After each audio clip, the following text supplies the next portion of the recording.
Welcome back to the Debt Revolution. My name is Eli Campbell, and I am calling for a boycott of student debt starting on January 1st, 2019. On this show, I will document my experiences of intentionally defaulting on my student loans, make the case for a boycott, and provide updates on the student debt crisis. Since Trump was elected, I have been researching what would happen if students boycotted their debts.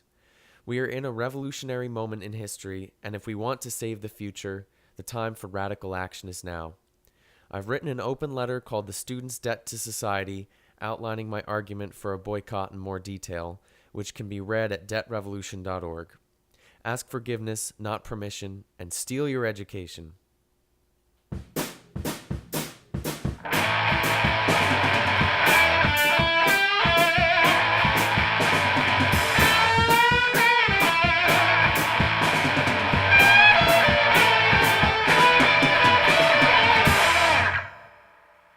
Today I'll be talking about SLABs, Student Loan Asset-Backed Securities.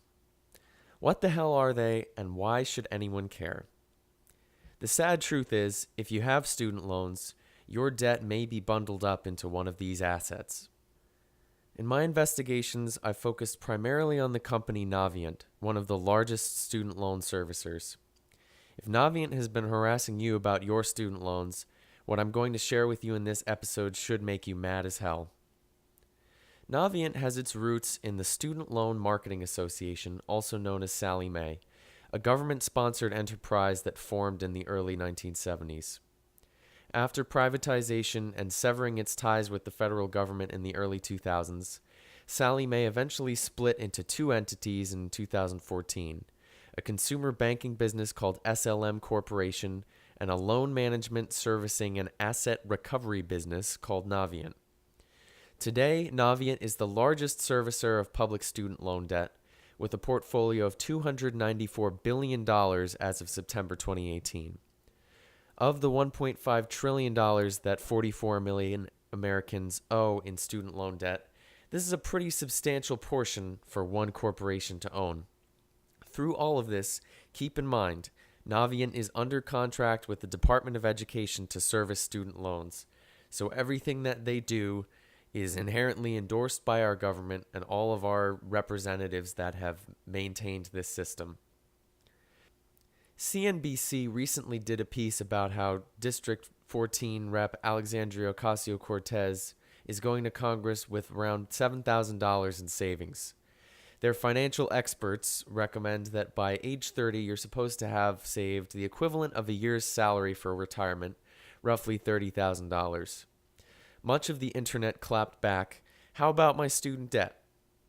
The short answer is no. Student debt is not an asset by itself. But the long answer is yes. If you're a bloodthirsty corporation in a late-stage capitalist society where debt is one of the main drivers of the economy, student debt is an asset. Student loan borrowers promise to repay a certain amount, but the debts cannot be considered a liquid asset, i.e., you can't convert them into cash. You couldn't use your student loans as collateral to borrow money because there is no guarantee that you'll actually pay the money back, but this is where asset-backed securities come in. Theoretically, there's a decent chance that a single student borrower may default on their loans, especially if they engage in degenerate behaviors such as the consumption of avocado toast or trying to get Trump care. But the chance that 1,000 or 10,000 or 100,000 student borrowers will all default on their loans is much lower. If you pool enough of us together, even if a huge proportion of us default on our loans, as long as some of us keep making those payments on the interest, the overall pool of debts is a worthy asset. And this is exactly what Navient has been doing.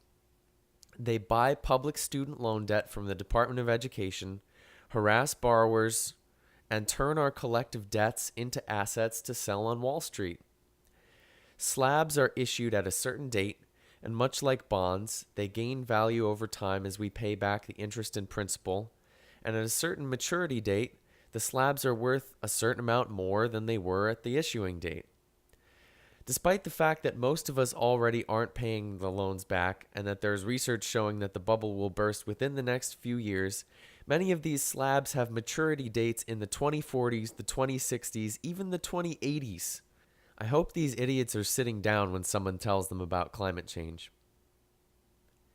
If you go on Navient's website, you'll find a bunch of garbage web interfaces leading you down black holes that certainly do not help in paying off your student loans, with slideshows of happy people of all ethnicities smiling their asses off.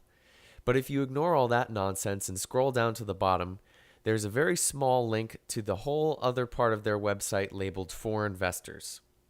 In this section, you can find everything you need to know about their latest issuance of slabs. You can view reports about all the different vintages of slabs that they offer, going back to the early 2000s. And there's even a forum where slabs investors can anonymously communicate with each other about their student debt asset holdings. I've tried to figure out how to actually buy slabs, but the website is very confusing, and I don't think you can invest in them unless you have attained a higher level in the ruling class capitalist death cult that runs our society. How can debt be an asset, you might ask? You might call it magic. You might call it bullshit. You might even call it fraud.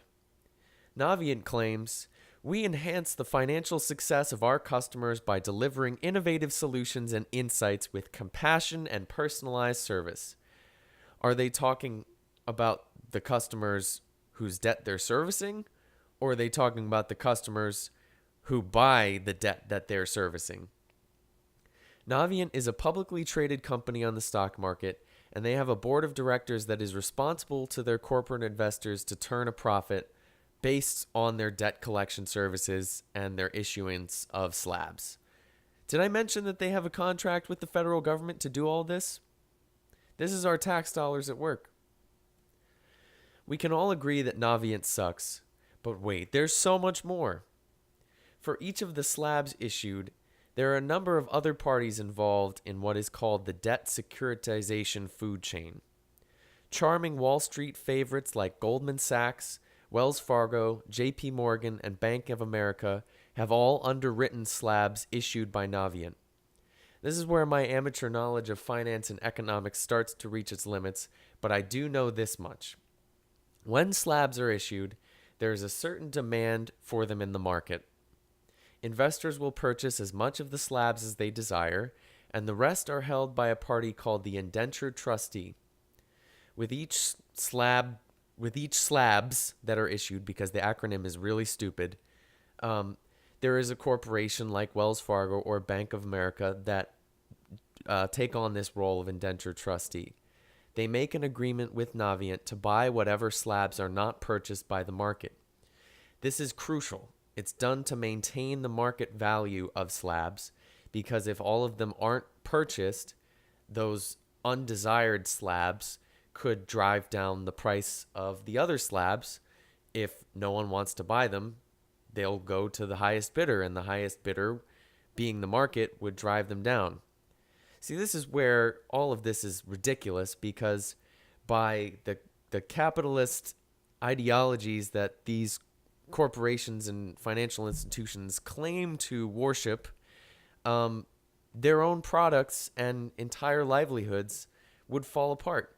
So they have to intervene in their own market to prevent these assets from being as worthless on paper as they are in reality.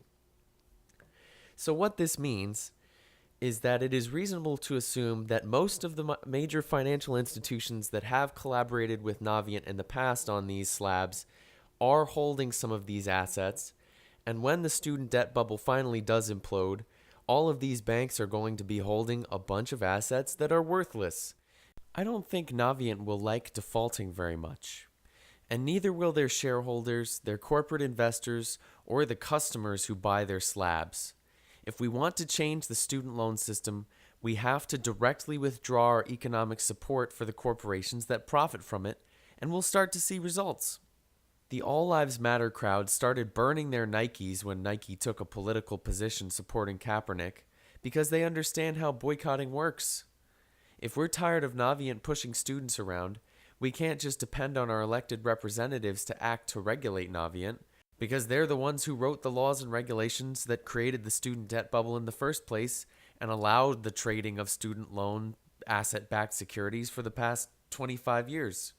If we want to send a message to Navient, Wall Street, Betsy DeVos, and anyone who is profiting off of student debt, we need to vote with our debts.